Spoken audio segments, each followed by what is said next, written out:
enyo dade amane baba tu dwa echemu se voter exhibition ene no wo hwedumedi ni nyina ase no ni nyina no odebeku eye ebo August bosome ne de tosodio no so afimpenu ne do no enan mo ne sent obibia watwe ne din pese oto aba afi mo ne mbon homoden a no fa no ho yehemu bi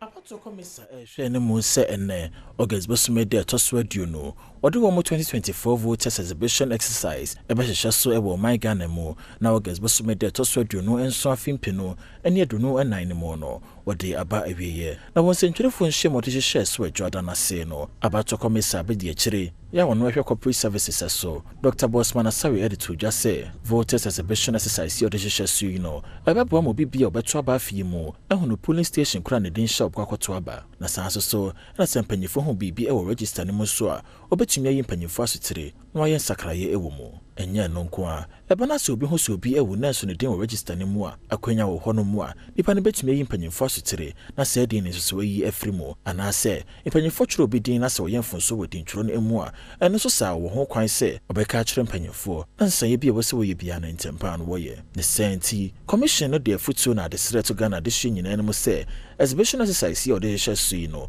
obi bia mo ne homoden ase wonye ne ho mfiri mu no de ne ho ebehye mu bi se de be ya mpanyifo nyemfonso no be ha afimpe no eni adunu na ya bato be koso my Ghana enti wo voter exhibition ya ekoso no ye de ani betwa santimantam no emu amane boni obi mreku akwakoju honom yembusa no niam bi ekoso se de dwumadie ne kura esifa ekomreku timenka ewie mu akwaba ebadom TV so be se bibia boko de ma yende nkomo se na dwumadie ne sifa eko Okachiri da se ene dey na baso commission ebi nka chema to se Ghana ni dia aso oto aba no nkore se bidin ewo abato enka chenu ene adum ka cheche ti koma bonto aba chema temba na no pani fimu dia ni temu aswase ena no se ewi mu ayefoko kakrenti no ama ni pa ka mu de ka ko show mu din no ewo hono na ewo pompa yeto aso ebi ni ebe chire mu ewo ofurukun abato mposu aso no police hono police station ako enai na wo na yeni pedefo mu ehwe enkaka na tabato so wo bonkomo eno mu chiri se so we police station ba ko din kan na o se hanai ene ne de o se nka o behwe o mu din but after the same people ako ifofo no na enai pe ene etina behwe o mu din e ko police station B e wo police station wa elipa 394 ena wo sekene o mu tin behwe o mu din na tumi fi ho no na emu ba ko pe na etini abreniti empem mi gina mu e wo nhye so apato emposia so na nhye so nye wo opoku ali senior high school aha center mako enai ene wo ha na ye ba ya ne return officer wo ha e bonkomo e na o chim sem